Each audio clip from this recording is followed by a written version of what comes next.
बहुत नमस्कार दोस्तों। आपका दोस्त यश सिंह बोल रहा हूँ। दोस्तों मैं आशा करता हूँ आप सभी बहुत अच्छे होंगे। आज दोस्तों मैं आपके सामने, आपने जैसे देख ही लिया होगा वीडियो का टाइटल, जिसमें मैंने आपको बताया है कि हम विश्लेषण करेंगे कि कांग्रेस भ्रष्ट है या भारतीय जनता पार्टी भ्रष्ट है।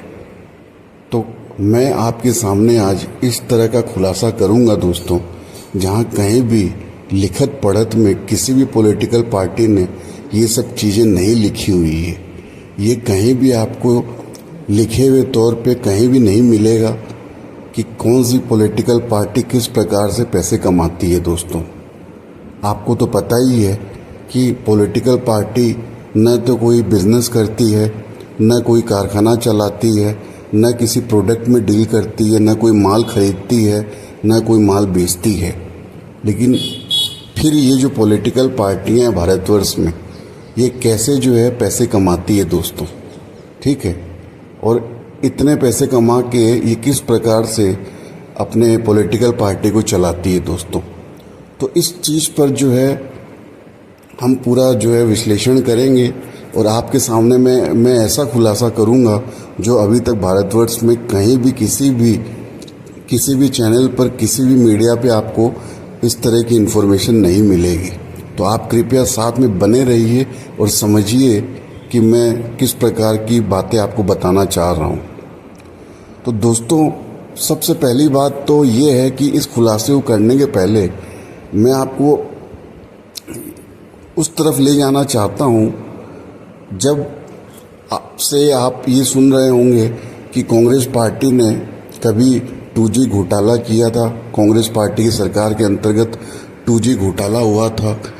कभी आपने सुना होगा कांग्रेस पार्टी के अंतर्गत कॉमनवेल्थ घोटाला हुआ था, ठीक है। तो इस प्रकार की चीज़ें कई बार घोटालों की जो है आपने सुनी होगी कांग्रेस पार्टी ने किया, ठीक है। लेकिन ये जितने भी केस चले हों, चाहे 2G का हो या किसी भी प्रकार की घोटाले का चला हो कांग्रेस पार्टी पर, लेकिन आज तक कभी भी प्रूफ नहीं हुआ है, नहीं हो सका है सुप्रीम कोर्ट में भी। और जिन भी लोगों पर आरोप लगे थे वो बाइज्जत बरी हुए हैं दोस्तों। तो कुल मिलाकर बात ये है कि जितने भी आरोप लगे हैं, यानी कि पहले जो भारतीय जनता पार्टी ओपोजिशन में थी, विरोधी दल था भारतवर्ष में, उसने बहुत बड़े बड़े बखेड़े खड़े किए कांग्रेस के विरुद्ध में और पूरी तरीके से ताकत लगा के ताकत झोंक दी, ठीक है, ये प्रचार करने में कि कांग्रेस जो है बिल्कुल भ्रष्ट पार्टी है और इसने बहुत बड़ा करप्शन किया है। इस करप्शन के मुद्दे पर ही 2014 में मोदी जी जो है सरकार में आए भी थे दोस्तों। लेकिन आपके सामने सच्चाई ये है कि जितने भी लोगों पर भ्रष्टाचार के आरोप लगे थे कांग्रेस सरकार के दौरान, वो सब बाइज्जत बरी हुए हैं। कोई प्रूफ कोर्ट को नहीं मिला है उनके द्वारा कोई भी भ्रष्टाचार किए जाने का। तो दोस्तों सबसे पहली बात तो ये रही, ठीक है दोस्तों। अब दूसरी बात ये हम करते हैं कि इसी तरह आपने बहुत पुरानी जो एक भ्रष्टाचार का आरोप सुना होगा, लगाया गया था। और भाजपा जब जनता दल थी उस समय, बहुत पहले के समय में, आज के 30-40 साल पहले की बात है, तब बोफोर्स घोटाला उन्होंने कहा था कि कांग्रेस पार्टी ने बोफोर्स घोटाला किया। तो वो भी आज तक कभी भी जो है दस्तावेजों के साथ प्रूफ नहीं कर सकी है कोई भी विरोधी दल भारतवर्ष में। तो कांग्रेस के प्रति जो है इस प्रकार के बहुत से भ्रष्टाचार के आरोप लगते रहे हैं, लेकिन उसको कभी भी प्रूफ नहीं किया जा सका है कोर्टों में, भारत के कोर्ट्स में। तो सबसे पहली तो बात ये थी आपके सामने।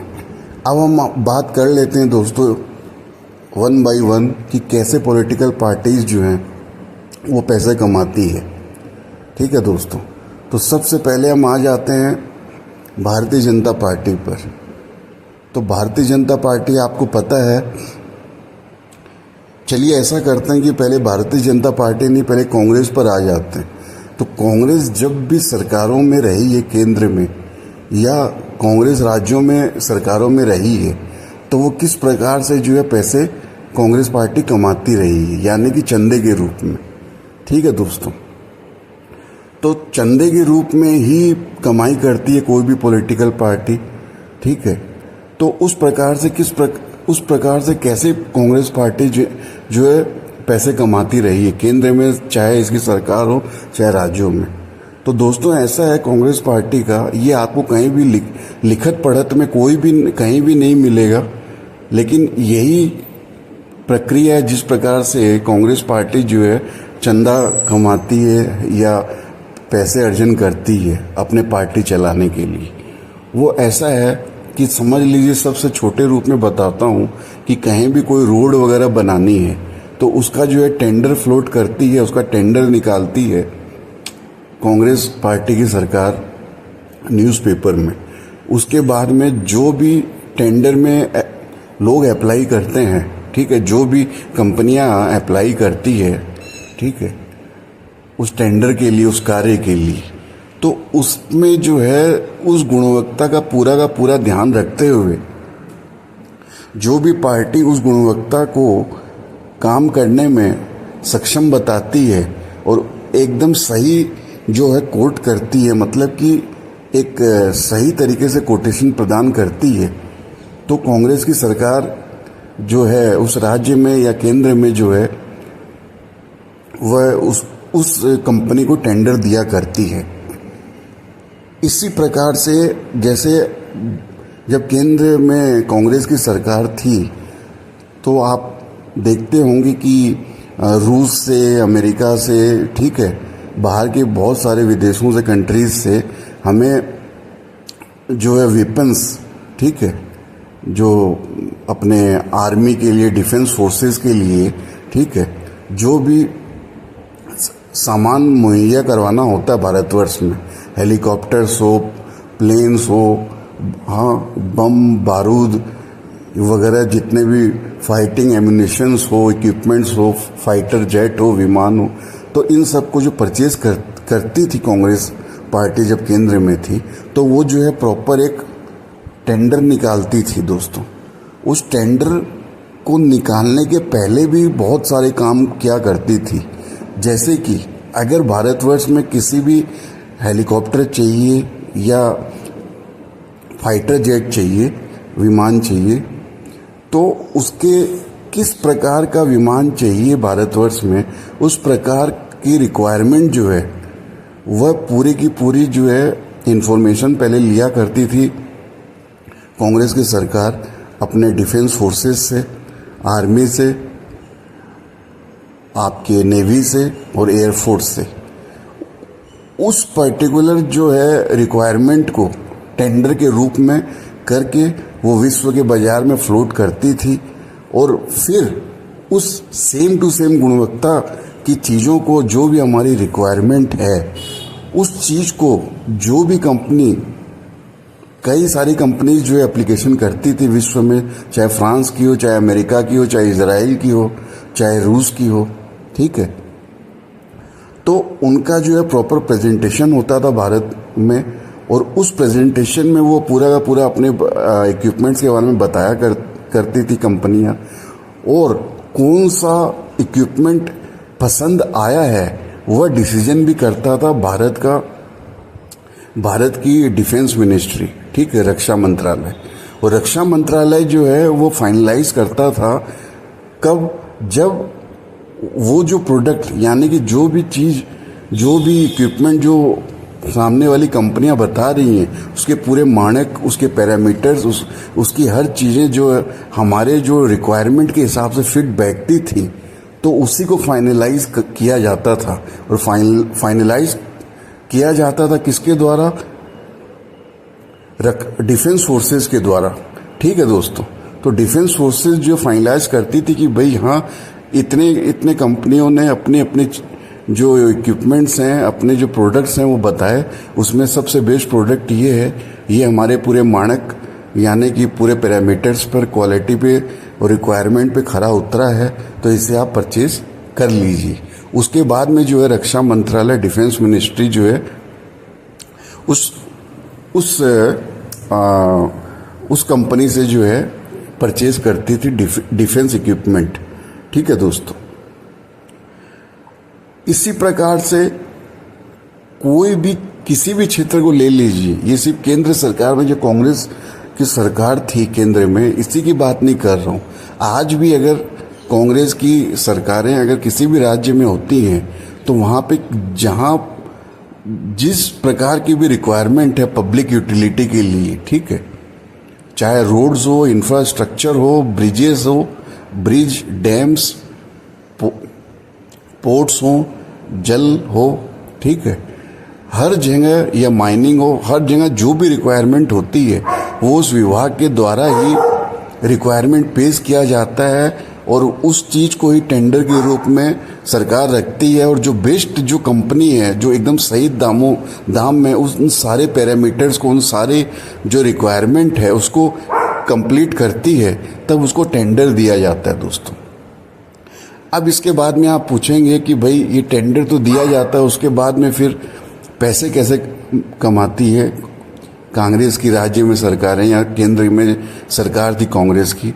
तो पैसे इस तरह से होते हैं दोस्तों कि जैसे कोई भी कंपनी उसने पूरा सब सही जो है रिक्वायरमेंट के हिसाब से पूरा सब कुछ सही बताया और सेलेक्ट किया राज्य सरकार ने या केंद्र की सरकार ने, तो उससे क्या होता था कि सबसे पहले जो पब्लिक की जो रिक्वायरमेंट है वो तो पूरी तरीके से पूरी हो जाती थी, कंप्लीट होती थी। यानी कि जो पब्लिक को उससे जो फायदा मिलना है उस चीज को बनाकर या उस चीज के लिए कार्य करवा के या उस टेंडर को देकर पब्लिक को जो भी फायदा होना है वो पूरी तरीके से पब्लिक को मिलेगा। ये चीज जो है सुनिश्चित कर लिया करती कांग्रेस की सरकारें। उसके बाद में अगर वह जो कंपनी है वह इंटरनल सोर्सेज के सूत्रों से बताती है सरकार के सूत्रों को कि भाई ये चीज़ है 10 रुपये की हमने टेंडर भरी, इसकी लागत जो है हमें 8 रुपये आने वाली है और 2 रुपये जो है इसमें हमें फ़ायदा है, ठीक है। तो कांग्रेस पार्टी को वह कंपनी क्या करती है कि कांग्रेस पार्टी को उन बचे हुए 20 रुपये में से 2 रुपये 3 रुपये जो भी है, ठीक है, वह चंदे के रूप में कांग्रेस पार्टी लेती है और वह टेंडर फ्लोट करने वाली पार्टी जो है उसको दे देती है। तो इस प्रकार से क्या होता है कि कांग्रेस पार्टी की कोई भी सरकार जो राज्य में हो चाहे केंद्र में हो, वह जो है कहीं भी पब्लिक से कभी भी पैसे जो है नहीं लिया करती है कांग्रेस पार्टी। वह एकदम सही रिक्वायरमेंट के हिसाब से उसने टेंडर फ्लोट किया, ठीक है, पूरे मानकों पर सब कुछ खरा उतरा उस कंपनी के द्वारा, वो उसका प्रोडक्ट या उसकी सर्विस।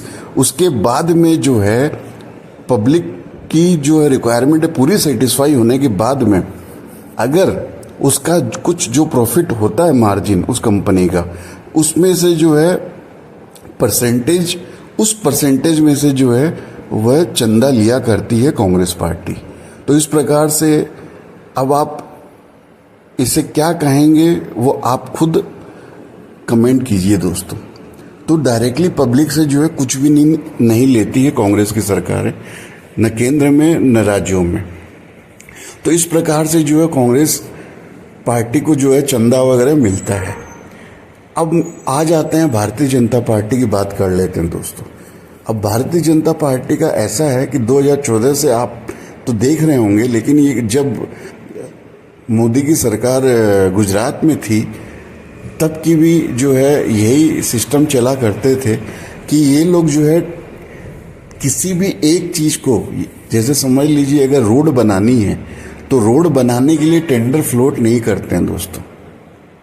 ये टेंडर दिखाई देता है, फ्लोट करते हैं, टेंडर निकालते हैं, लेकिन ये भारतीय जनता पार्टी इस प्रकार से काम नहीं करती है कि भाई एयरपोर्ट में कोई ज़रूरत है तो उसका टेंडर निकाल दिया, उसका काम किसी कंपनी को से ले लिया या रोड बनवा लिया।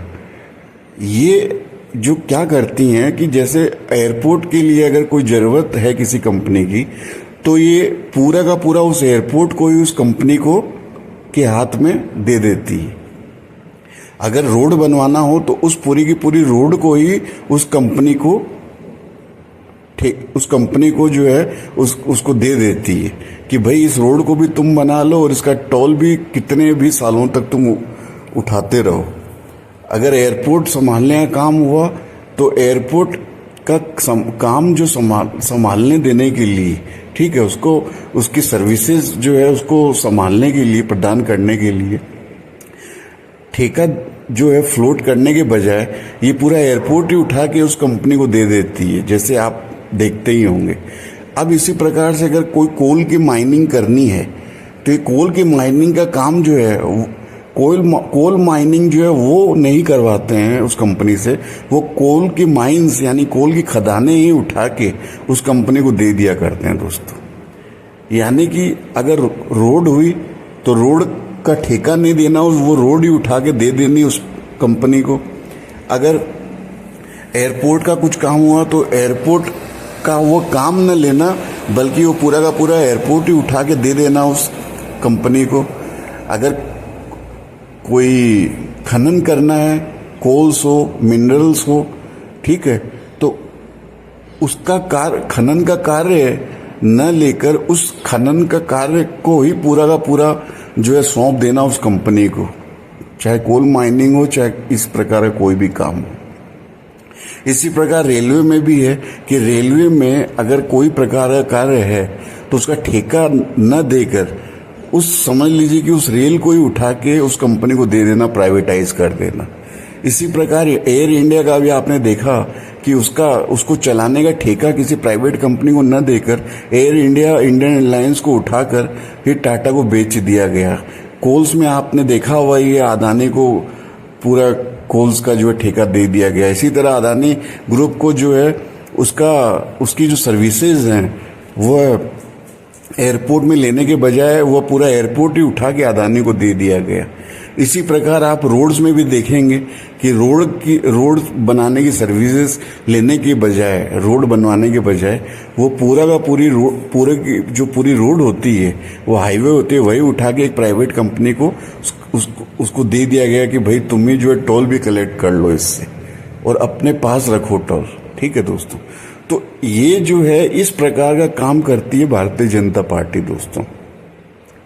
ठीक है दोस्तों, तो सबसे पहले तो ये बात हो गई।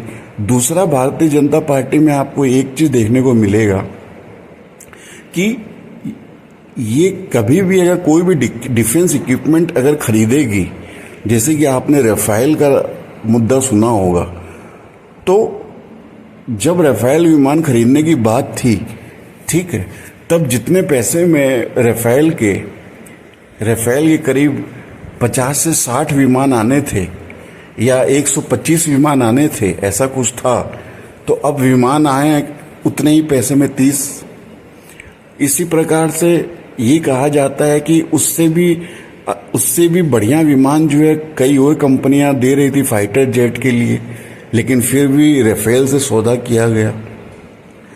और फिर जो है इस राफेल के सौदे को क्यों किया गया, ये पब्लिक के सामने रखे भारतीय जनता पार्टी, मोदी की सरकार, और पब्लिक को बताए, क्योंकि पब्लिक, जनता जो है वही जनता जनार्दन है, वही इस देश की मालिक है, जिसके टैक्स के पैसे से ये देश चला करता है और सारी चीज़ें जो है सरकार खरीदती है।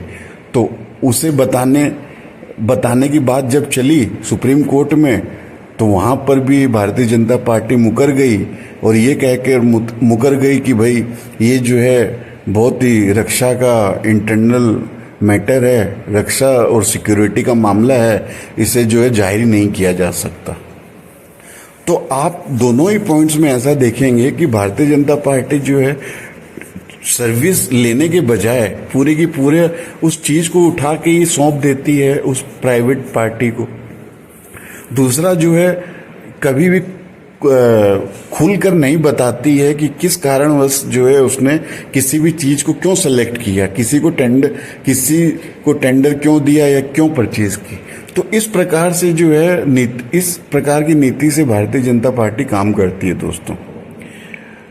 और इसमें जो है जनता को बिल्कुल नहीं पता लगता, ठीक है, कि कितने पैसे जो हैं भारतीय जनता पार्टी इस चीज़ पब्लिक के लिए यूज़ करने के लिए या पब्लिक को सर्विस प्रदान करने के लिए ये जो सर्विसेज लेती हैं इन कंपनियों से, या इन कंपनियों को ही मालिकाना हक दे देती है, ठीक है, या ठेका दे देती हैं, तो उससे उनको कितना कितना फायदा होता है। क्या वह बाकी कंपनियों से बेटर जो है वो प्रदान कर रही है सर्विस? क्या उसका प्रोडक्ट बढ़िया है वो बाकी कंपनियों से? हाँ, और क्यों बढ़िया है, ये सब चीज़ें जो है कभी भी पब्लिक के सामने कभी नहीं आ पाता। और दूसरी बात ये है कि पूरी की पूरी चीज़ें उठा के दे दी जानी, जैसे रोड, माइंस, एयरपोर्ट्स, ठीक है, और पोर्ट्स, ठीक है, ये सब उठाओ के उस कंपनी को, उस प्राइवेट प्लेयर, उस प्राइवेट कॉरपोरेट हाउस को ही उठा के दे दिया जाना, ये इस तरह की नीति जो रहती है, इसमें पब्लिक को महंगा पड़ता है। पब्लिक को जो है ये समझ भी नहीं आता है कि भाई क्यों, किस आधार पे एक ये कंपनी को उठा के दे दिया गया है ये चीज़ें। तो इस तरह की जो है आपको देखने मिलेगी नीति भारतीय जनता पार्टी की। और फिर जो है वो चंदा लेती है भारतीय जनता पार्टी, पैसे करती है कलेक्ट उन कंपनियों से जिनको जो है ये सरकारी जो है ठेके या सरकारी काम दिए गए हैं। तो ये रही भारतीय जनता पार्टी के बारे में पूरी डिटेल दोस्तों। अब कांग्रेस का जो चंदा कलेक्ट करने का तरीका है और भारतीय जनता पार्टी का जो तरीका है, ये अब इन दोनों में आप खुद ही जो है ये बैलेंस करके देखिए कि कौन सी पार्टी जो है वो पब्लिक से पैसे नहीं लेती है, पब्लिक को चूना नहीं लगवाती है, कौन सी पार्टी पूरे पैरामीटर्स पे खरी उतर के फिर उसको फाइनलाइज करती है प्रोडक्ट को, कौन सी पार्टी जो है किसी भी प्राइवेट प्लेयर को, प्राइवेट कंपनी को मालिकाना हक नहीं दे देती है, उसे ही जो है पूरा सरताज नहीं बना देती है उस कार्य का या उस चीज़ का। तो ये आपके सामने है दोस्तों। इसी प्रकार से छोटी जो क्षेत्रीय दल हैं, जैसे आप देख लीजिए जम्मू कश्मीर हो गई, चाहे आपके उत्तर प्रदेश हो गए, यहाँ पे जो क्षेत्रीय दल हैं समाजवादी पार्टी, तो ये जो है छोटे जो ठेकेदार होते हैं वहाँ से ही काम करवाते हैं दोस्तों। इनका बहुत बड़ा कोई कॉरपोरेट से टाइप तो होता नहीं है, और उनसे जो है पब्लिक के रिक्वायरमेंट के हिसाब से फिर ये अपना चंदा वहाँ से वसूलते हैं। और इसी प्रकार आप पश्चिम बंगाल की बात कर लीजिए, तो वहाँ पे थोड़ा ज़्यादा कॉरपोरेट से टाइप है तृणमूल कांग्रेस पार्टी का, तो वो जो है पूरी तरीके से मालिकाना हक तो नहीं दे देती है किसी प्राइवेट कंपनी को, लेकिन उसको जो है कुल मिला के ये कहिए कि थोड़ा ज़्यादा प्रोत्साहन करती है अपने कुछ कॉरपोरेट्स को उन सरकारी ठेकों के लिए या उनको टेंडर प्रदान करने के लिए। इसी प्रकार से जो है आपको कुछ साउथ में भी इस तरह से दिखाई देगा, जो लोकल पार्टीज़ हैं कि वो भी अपने लोकल जो कुछ बिजनेस हाउसेज हैं उनको देती है। लेकिन अच्छी बात ये है कि जितने भी छोटे दल हैं भारतवर्ष में, वो पब्लिक की पूरी रिक्वायरमेंट को जो है वो पूरा सेटिस्फाई करने के बाद जो है इस तरीके से अपने चुनिंदा जो है कॉरपोरेट्स को ठेका दिया करती हैं। लेकिन कांग्रेस का जो है मैंने आपको बताया कि ये पूरा ओपन जो टेंडर सिस्टम फ्लोट करवाती है, और फिर जो है वो सबसे बेस्ट जो रिक्वायरमेंट है उसको फुलफिल जो भी पार्टी कर रही है उसको ठेका देती है। और उसके बाद में अगर 2 रुपये की कमाई होती है उस काम में, तब कांग्रेस पार्टी जो है उसमें से अपना चंदा लेती है दोस्तों। और भारतीय जनता पार्टी का तो मैंने आपको बता ही दिया कि वह तो ठेका नहीं देती है, उस चीज़ को ही उठा के दे देती है उस प्राइवेट प्लेयर को, उस प्राइवेट कॉरपोरेट को, और उसी को मालिक बना देती है। तो ये तो आपके सामने है किस तरह से भारत में पोर्ट्स, शिपयार्ड्स, रेलवेज, फिर आपके रोड्स, हाईवेज, कोल्स, माइनिंग, बिजली, ये सब उठा के एक एक सिंगल प्लेयर को मोबाइल सर्विसेज, ठीक है, उठा के एक ही पार्टी को दे दिया गया। अब जैसे आप देखते हो कि 2G का एक घोटाला कहा जाता था जो प्रूफ भी नहीं हुआ, तो वो सिर्फ एक ईस्टर्न इंडिया के लिए ऐसा कहा गया था कि 2G घोटाला हुआ था, मतलब भारत के ईस्टर्न पार्ट ऑफ इंडिया के लिए। लेकिन आज भारतवर्ष में 4G का पूरा भारतवर्ष का east west north south central पूरे भारतवर्ष का एक ठेका उठा के 4G का सीधे जियो को एक बार में दे दिया गया था। और मोदी जी खुद जियो लॉन्च के समय में उसमें अपनी मोदी जी की आपने फोटो देखी होगी, लगी हुई आती थी। तो ये जो है पूरे के पूरे भारत में ही एक सिंगल प्लेयर को उठा के और पूरा 4G का ठेका दे दिया गया। उसका आज तक कोई क्लैरिटी नहीं है भारत की पब्लिक के सामने में कि ऐसा क्या किया जियो ने या रिलायंस ग्रुप ने कि भाई पूरा का पूरा भारत का पूरा ठेका ही उठा के दे दिया गया हो। जबकि 2G के लिए तो बहुत बड़ी जो है आपने देखा होगा कोर्ट कचहरी हो गई थी, ठीक है, और मीडियाबाजी कर दी थी भारतीय जनता पार्टी ने कि कांग्रेस पार्टी ने कितना बड़ा घोटाला कर दिया, जो कि प्रूफ भी नहीं हुआ है दोस्तों। और लोग जो है बाइज्जत बरी हो गए सुप्रीम कोर्ट से। वहीं भारतीय जनता पार्टी जो है पूरे भारतवर्ष का 4G का ठेका उठा के रिलायंस जियो को इसने दे दिया। तो पब्लिक के सामने में, पब्लिक जो है जनता जनार्दन है, इसके सामने में आज तक भी कोई भी क्लैरिटी नहीं कि भाई किस हिसाब से एक ही कंपनी को पूरे भारतवर्ष का ठेका दे दिया गया हो, एक भारत की पार्ट का नहीं, पूरे भारतवर्ष का उठा के। तो यही हालात जो हैं बाकी भी सब क्षेत्रों में आप देखते होंगे, पोर्ट वगैरह जितने भी क्षेत्र हैं अडानी को उठा के दे दिए जाते हैं। तो इस तरह की जो है इस तरह की ये कार्य नीति रहती है भारतीय जनता पार्टी की। अब दोस्तों ऐसा है कि मैंने पूरा का पूरा आपके सामने में एक तरीके से कहिए तो भांडा फोड़ दिया है भारतवर्ष में कि किस प्रकार से भारत की राजनीतिक पार्टियां जो हैं पैसे कमाती है, चंदा कमाती है चंदे के रूप में। अब आपके ऊपर में दोस्तों ये निर्णय छोड़ता हूँ। अब आपको निर्णय लेना है कि कौन सी पार्टी जो है आपके हिसाब से सही है, खरी उतरती है, जिसके बारे में आपको लगता है कि भाई ये जो है पब्लिक के साथ में जो है जस्टिस कर रही है, पब्लिक के साथ में न्याय कर रही है। तो ये आपके ऊपर मैं छोड़ता हूँ। आप कमेंट करिए, आपका कुछ भी सुझाव हो तो बताइए दोस्तों। आप दोस्तों जुड़े रहते हैं, उसके लिए आपको मैं सदा ही बहुत बहुत धन्यवाद, कृतज्ञ रहता हूँ। आपका जुड़ने के लिए बहुत बहुत धन्यवाद। ये एक ऐसा खुलासा है जो भारतवर्ष में आज तक कहीं भी किसी भी जगह पर आपको नहीं मिलेगा और कहीं लिखित तौर पे नहीं मिलेगा। लेकिन इसी प्रकार से जो है भारत में राजनीतिक पार्टियां जो है पैसे बनाती है, और कौन सही है कौन गलत है वो आपके ऊपर मैं छोड़ता हूं दोस्तों। आपका सुनने के लिए बहुत बहुत धन्यवाद। आपका दोस्त यश सिंह साइनिंग ऑफ। सत्यमेव जयते।